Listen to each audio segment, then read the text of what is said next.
Thank you very much. You may be seated.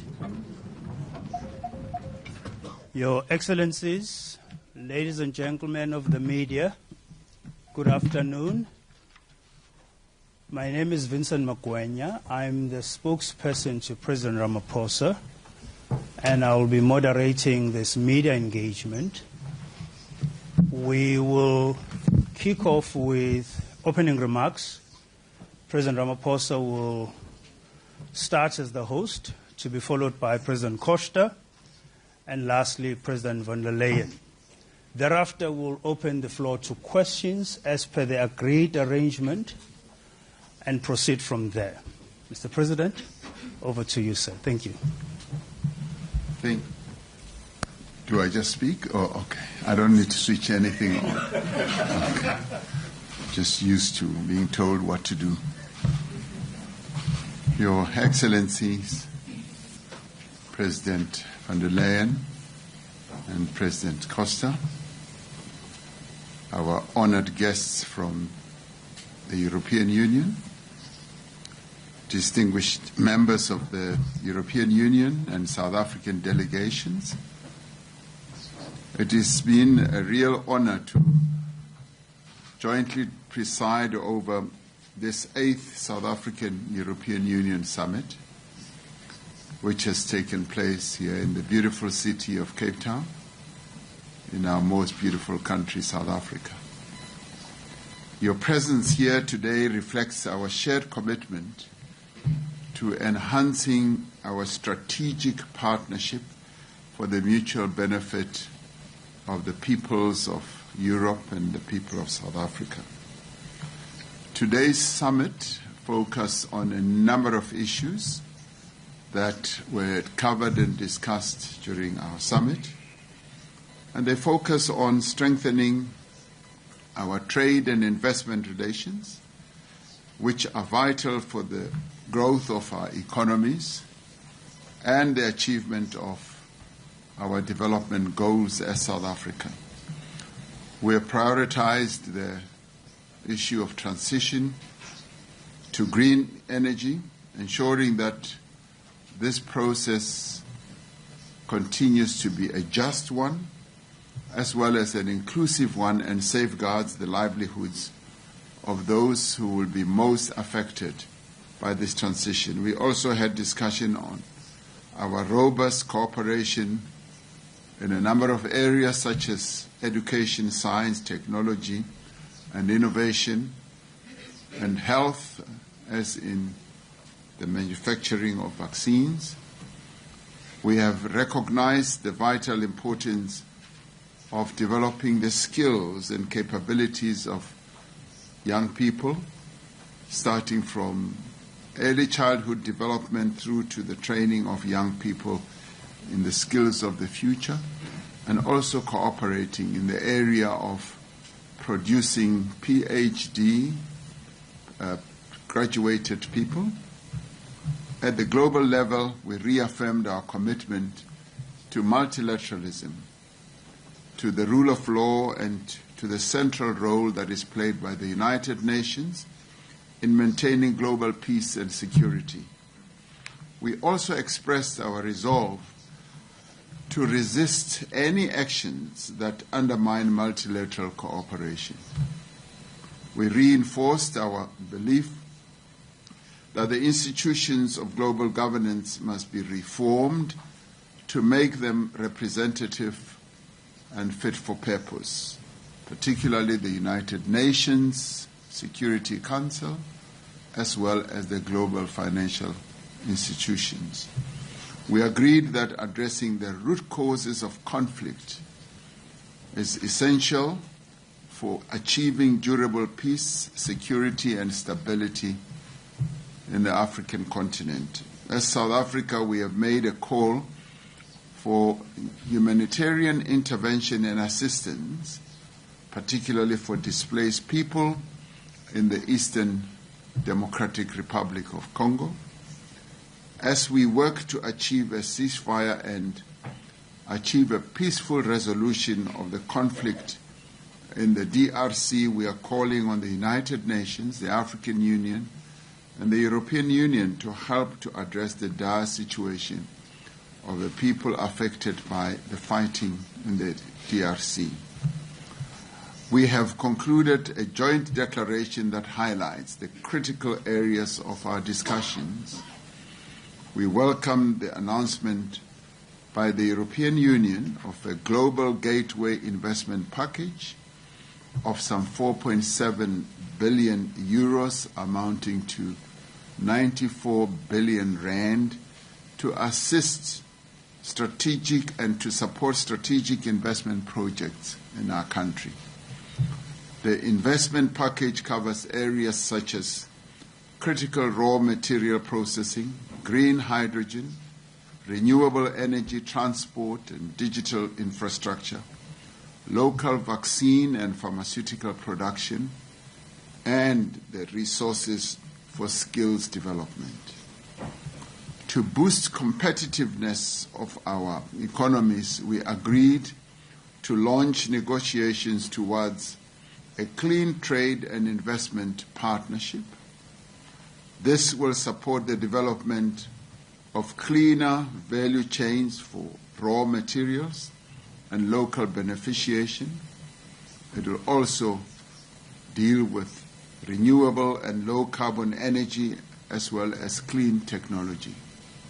In addition to mobilizing investment, this partnership will also serve as a very good forum for regulatory cooperation between the EU and South Africa in areas of mutual interest related to clean supply chains as well. This partnership is expected, for example, to deliver short and long-term solutions, to enable a company like Sasol to export sustainable fuel, especially aviation fuel, to the European Union. We look forward to contributing to the EU-Africa Ministerial and Summit meetings later this year. These meetings are important for advancing the African agenda and the EU's Global Gateway strategy, which supports the digitization as well as the infrastructure development across the African continent.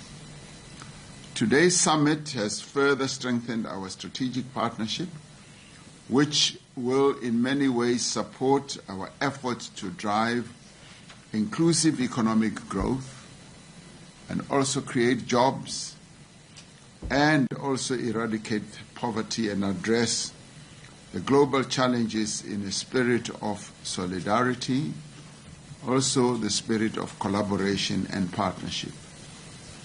On behalf of the government and the people of South Africa, it has been a real pleasure to host our visitors and our friends and partners from Europe today, reaffirming our commitment to building strong, mutually beneficial relations with the European Union. It has truly been a real pleasure to have you all from Europe visiting Cape Town here in South Africa for our summit.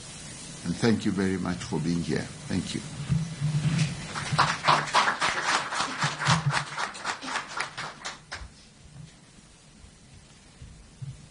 Good afternoon, ladies and gentlemen.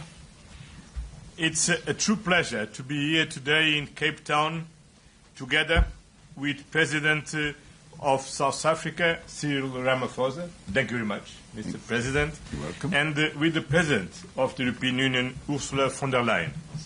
Together, we have just concluded a highly successful European Union South African summit, the first one in 7 years, but one that could not have come at a more crucial moment.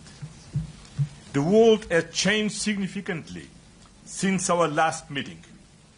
We have faced global pandemic and devastating conflicts, including Russia's war of aggression against Ukraine, the crisis in the Middle East, and dramatic conflicts in the African continent. In these turbulent times, trusted partnerships are more important than ever. The European Union is and will remain a strong, reliable and predictable partner for South Africa.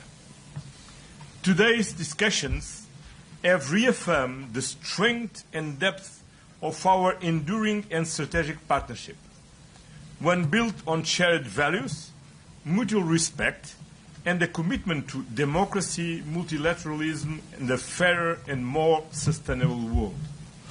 We believe in strong multilateral institutions, a rules-based order, open dialogue, and global cooperation to tackle common challenges, whether in security, trade, climate action, or innovation.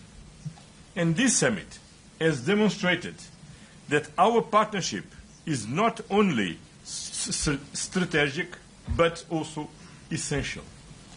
And we are fully committed to work together to strengthen our multilateral institutions by reforming them in the way to be more representative and also to reform our the international financial institutions to have a fairer world in the future. To address global instability and insecurity, we have decided to launch a dedicated EU-South Africa peace, security and defense dialogue. We reaffirm our commitment to supporting peace efforts in Ukraine, in the occupied Palestinian territories, Sudan, South Sudan, and Democratic Republic of Congo and beyond. In order to fight climate change, inequality and poverty, today we have reaffirmed our commitment to Paris Agreement, the United Nations Sustainable Development Goals, and the Pact for the Future. We need to act on this not only for the well-being of today's citizens, but for future generations as well.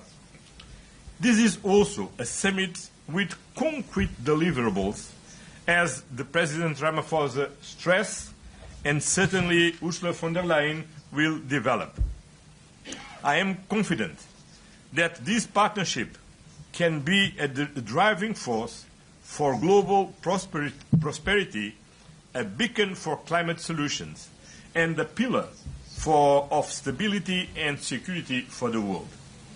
As South Africa holds the G20 presidency in 2025, the first on African soil, I can assure you that the EU stands firmly behind your efforts to strengthen multilateralism and drive meaningful global action. We fully support your agenda, focus on solidarity, equality, and sustainable development. Wonderful words. The achievements of G20 will be crucial not only for its members, but for the rest of the world. This summit has paved the way for even deeper cooperation and new opportunities for engagement. It is my hope that we will maintain the regularity of our summits.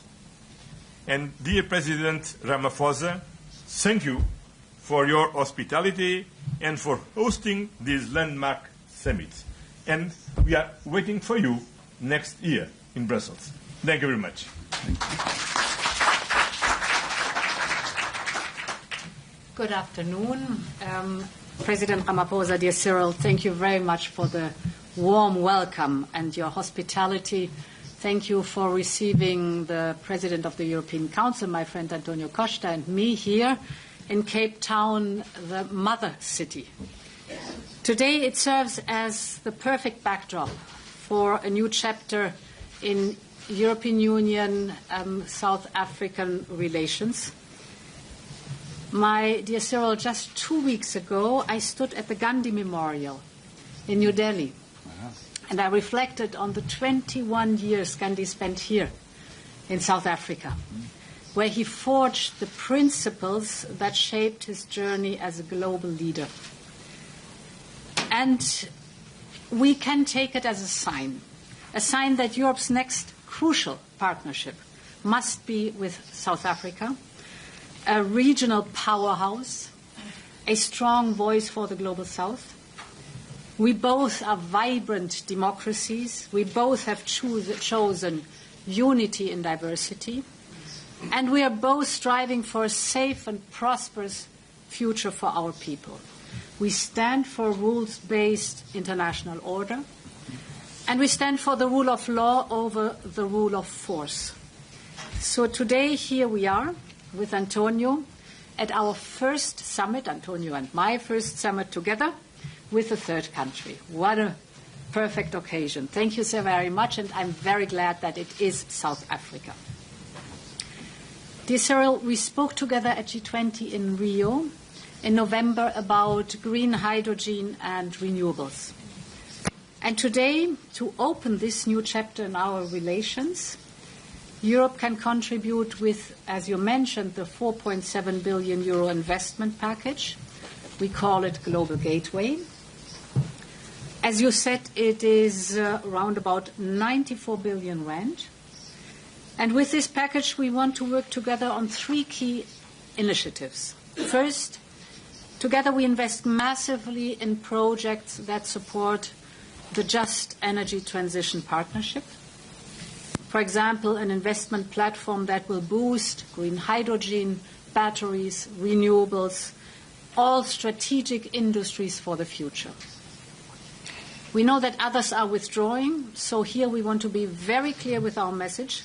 We're doubling down with our support. We are here to stay. Second point, with this package, we are also investing in connectivity. We're investing in transport corridors, like the north-south Lubumbashi to Durban route, to upgrade railway and port infrastructure, so important for connectivity. And we are also investing together in digital networks. We will work on fiber and 5G, for example, so that South Africa as a whole country is connected, but also, of course, connected to the rest of the world. Finally, on health, indeed, we both learned bitter lessons during COVID-19. And therefore, we support your pharmaceutical industry with 700 million euro because it means vaccines and medication produced in South Africa for the people of South Africa and the wider African continent. And it is both in our shared interest and in the interest of global health that we promote here the pharmaceutical industry, because we know that diseases do not know any borders, so we have to join forces to fight them.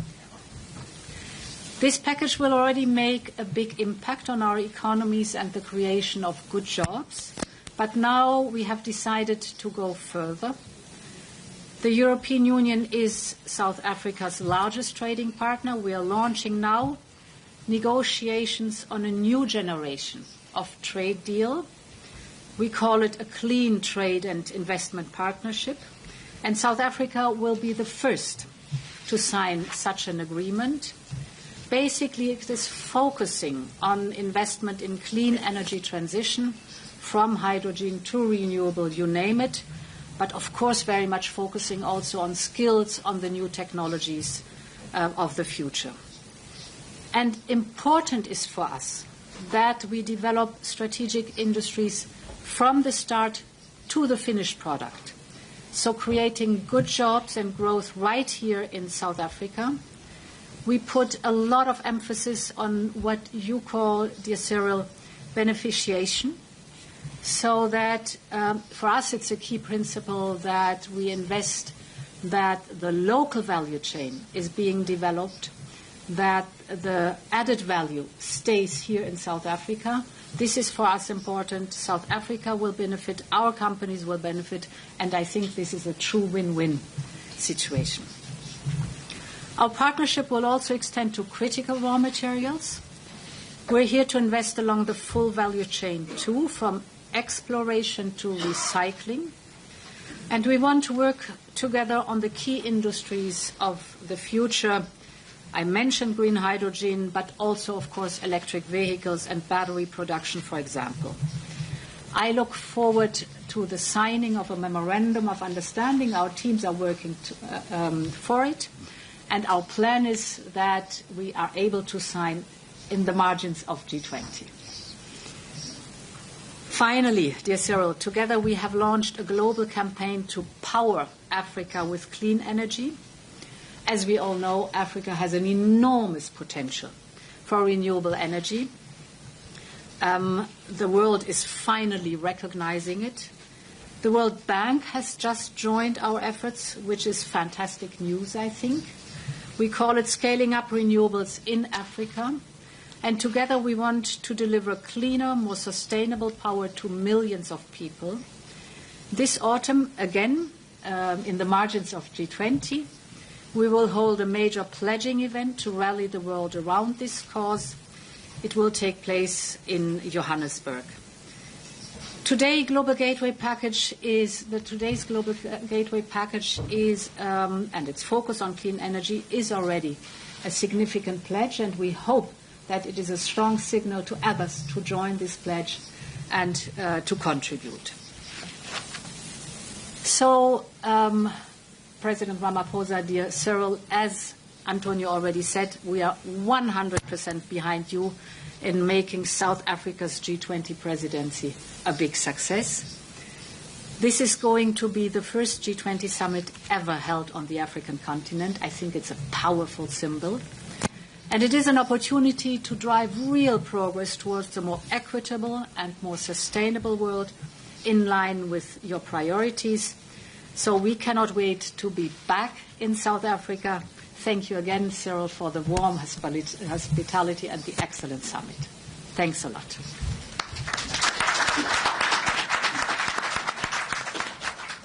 Thank you very much, Your Excellencies. We will now open the floor to questions. And the first question goes to Kaya. If you could please introduce yourself and the media house you represent. Thank you. Hi, good day.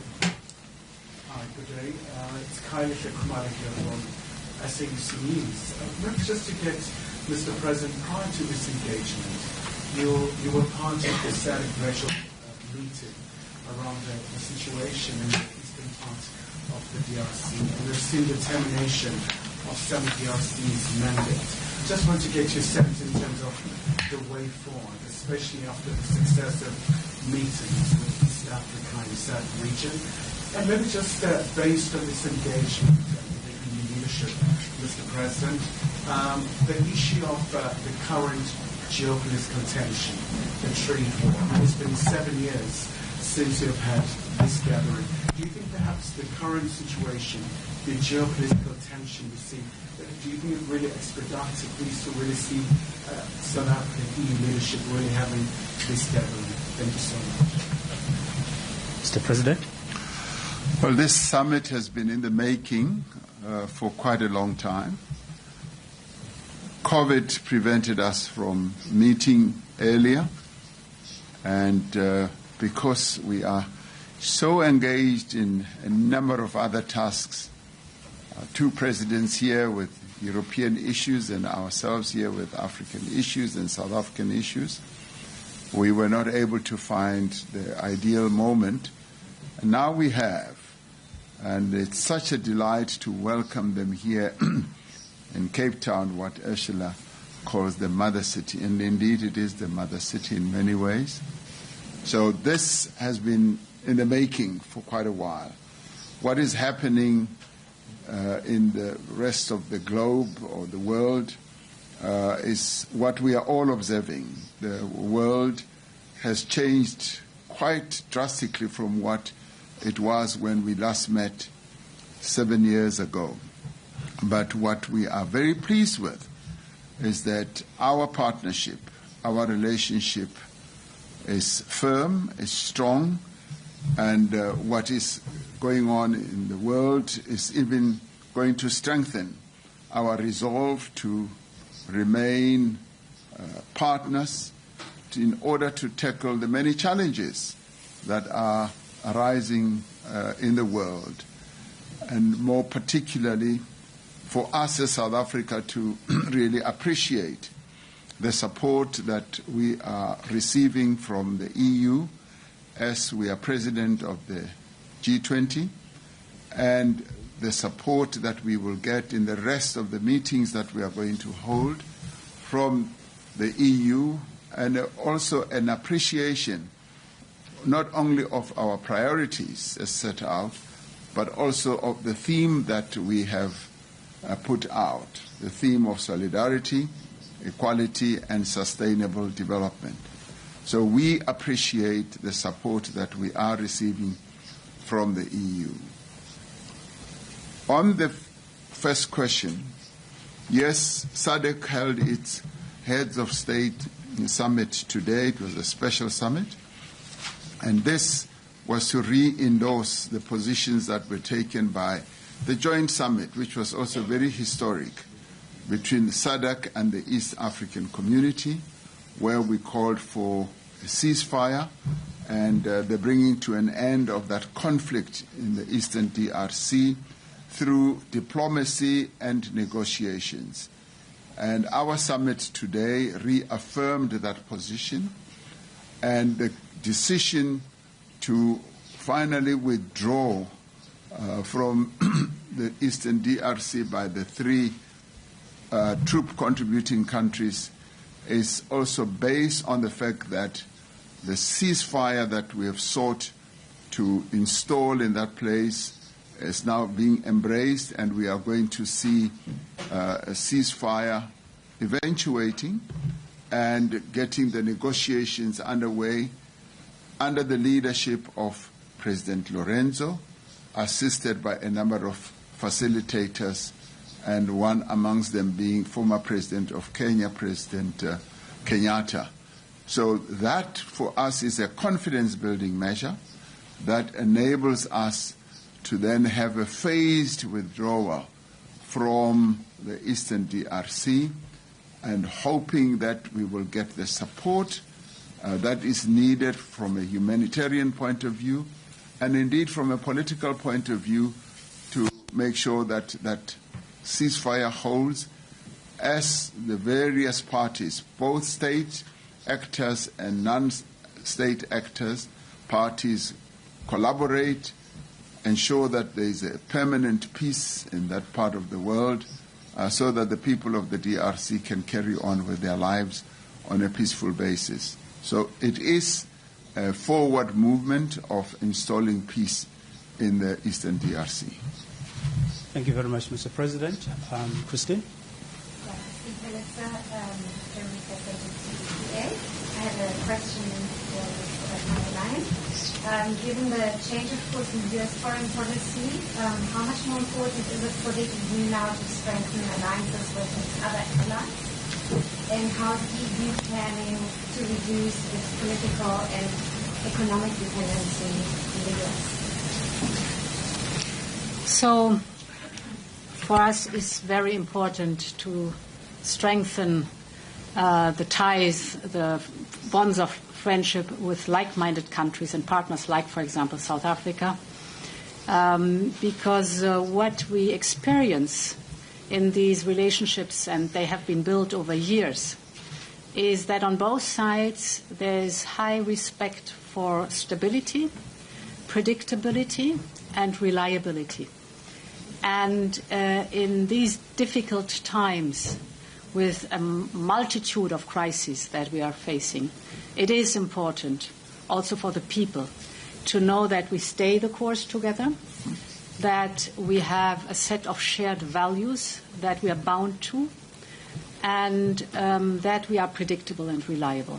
And this is for us, therefore, a very important summit that we are having here. Thank you very much. Second question. Can you excuse me? How is the EU planning to reduce its political and economic reliance on the US? So for the European Union is very clear, we do what is necessary for us. And we have a very clear agenda. We have to increase our competitiveness, so we have to work on prosperity. And we have to step up massively the defense investment. We need a surge in defense. And therefore, together with António Costa, we are working intensively on the topic of competitiveness. As you know, the competitiveness compass that we have issued, the first initiatives looking at the different sectors, from the clean industrial deal to the automotive sector to the steel sector, for example. This is one side where we are pushing hard, and we have to step up. And we are in the process to discuss with the European Council, the Member States and the Parliament, the package for investment in defence, because we know that we have gaps in the military capabilities that we have to fill, and that we have to step up the financing of our security and defence. This is something which we are doing because it's necessary for us. Thank you very much, Your Excellency. Wendell? Wendell from Reuters. The question is directed to President Ramaphosa as well as to President von Leyen. In the light of Ukrainian President Zelensky's visit to South Africa next month, are there any discussions to coordinate peace and security amongst the EU and South Africa regarding the Ukrainian situation? So we had very good discussion indeed about where we can together contribute to the whole topic of pushing forward the peace process. And no one wants more peace than the people of Ukraine, and no one deserves more peace than the people of Ukraine. And therefore it was also a topic among us here at the summit. It is important that we work for just and lasting peace for Ukraine. I was very pleased to hear that President Zelensky is visiting here at the beginning of April. We exchanged view on a process that has to lead on both sides for an engagement that we have a true peace agreement, not only a ceasefire but also a true peace agreement. And therefore it was for us very important to exchange the views on how to get there. We've always held the view that that conflict in the Ukraine and between Ukraine and Russia can only really be resolved through a negotiated settlement. As I'd like to believe that all wars and conflicts are. And we've always said that we want to hasten a peace settlement between Russia and Ukraine. And we've been saying exactly that to both parties. Whereas in the past we've been branded as being one-sided. Our involvement in all this has proven and demonstrated that we are neutral, and we've been encouraging both Ukraine and Russia to find a peaceful solution. And we will continue to do so even when President Zelensky comes here. His coming here for us gives us an opportunity to encourage Ukraine and indeed encourage Russia in a number of other ways to find solutions for this conflict. We are very pleased that there seems now to be acceptance of the need for that conflict to be resolved as soon as possible.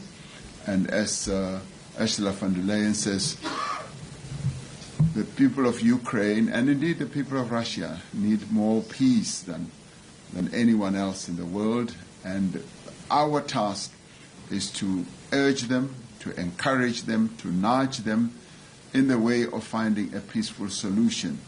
That will be our key message as President Zelensky comes here. And indeed, I should add that we continue to send the same message to President Putin, as we believe that both countries, both of them, are the key role players in this, and all of us others who are on the side can just encourage them to move forward with the peace process. Thank you. Thank you, Mr. President. Peter? Yeah. Mr. President, also if I may... Please introduce yourself. There are three presidents here, Peter. Which one are you referring to?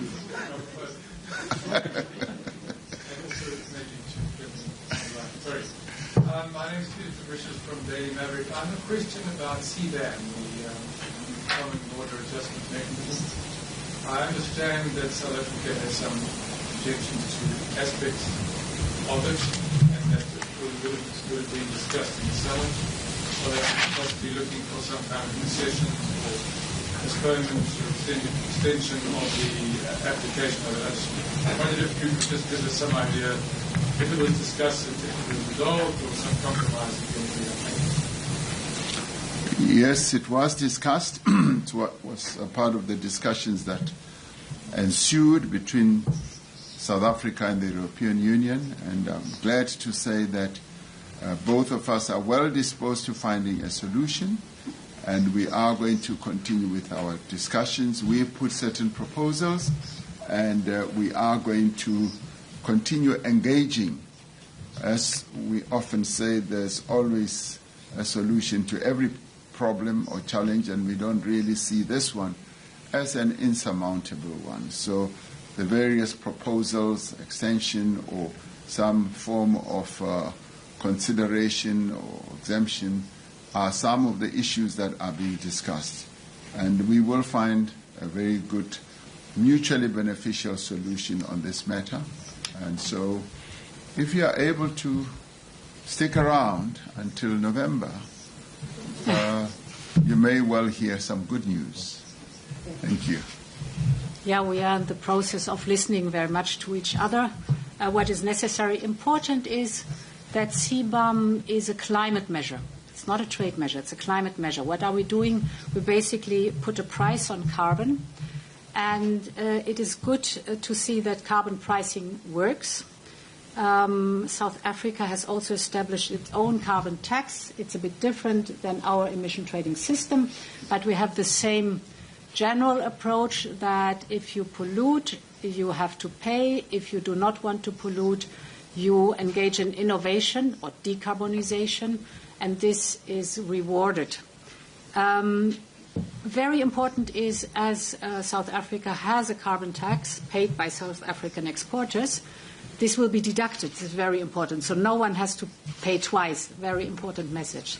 And then we listened also to the worries and the concerns of South Africa and others, and we have started a process of simplification.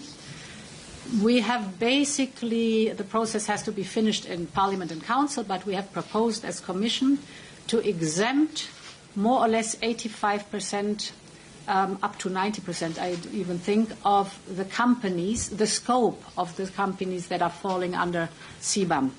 So a huge amount, if not all, small and medium, anyhow, companies will be exempted not to do the work on CBAM, so a strong step into simplification.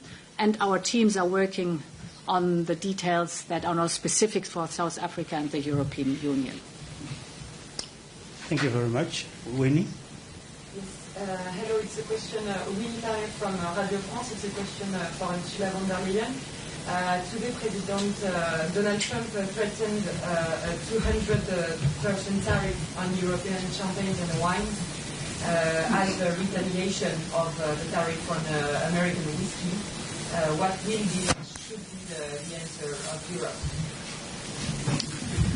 We don't like tariffs because we think that tariffs are taxes and they are bad for business and they are bad for consumers. We've always said that we will at the same time defend our interest. We've said it and we've shown it. But at the same time, I also want to emphasize that we are open for negotiations. The Trade Commissioner is in contact with his counterpart in the United States, and they will have a phone call tomorrow on exactly this issue. Thank you very much, Your Excellency. Caroline. Caroline Binet from France 24. I've got an extra question for President Ramaphosa on the DRC. You say it was done in the context of the ceasefire, and I mean, we all know the situation at the moment, how fragile it is. What are the consequences of new troops leaving? Would it in question that new troops would go back under maybe the African Union or under another kind of umbrella? And what is the timeline? I mean, are the boys going to be back home in a few weeks, in a few months? I mean, how do you foresee that withdrawal? And another question for the European Union. You're talking about a global envelope of 4.7 billion, but I'd like to know what is actually the money devoted to the just transition in South Africa. the US has withdrawn $1 billion. It's a huge amount compared to the whole transition plan. Is the European Union going to basically fill the gap of what the US is saying in a way? What are the exact figures? Mm-hmm. The exit or the withdrawal, better still, is going to be a phased withdrawal from the DRC, and it will take into account the existing conditions as they evolve on the ground. Yes, the situation is precarious, but the peace as it is now is holding, and we're hoping to consolidate that as the withdrawal process moves on. And it should be seen as a confidence-building measure to consolidate the ceasefire and the peace. One of the other issues that will consolidate that is the commencement of negotiations and talks between state actors as well as non-state actors.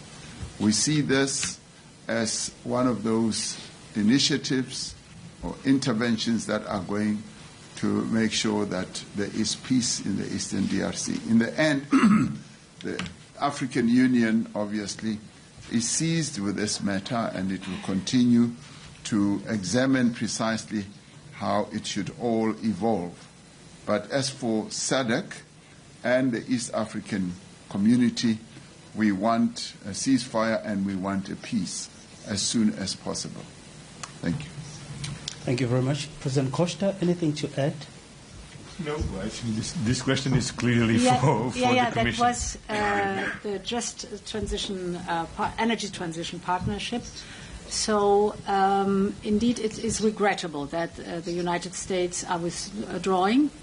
What we now have discussed, the 4.7 billion euro under Global Gateway, is fresh, is a new money coming. It's independent of the withdrawal of the United States. It is a Team Europe effort, if I may call it that way. So our signal is very clear. We stay the course. We think it is an absolute excellent project. We have plenty of work ahead of us, good work ahead of us, and therefore this fresh investment from Global Gateway independent of the withdrawal of the United States. Thank you very much, Your Excellencies. Ladies and gentlemen, that brings us to the end of this media engagement session. You may take leave of us, Your Excellencies. Thank you. Thank you. Thank you. Good as usual.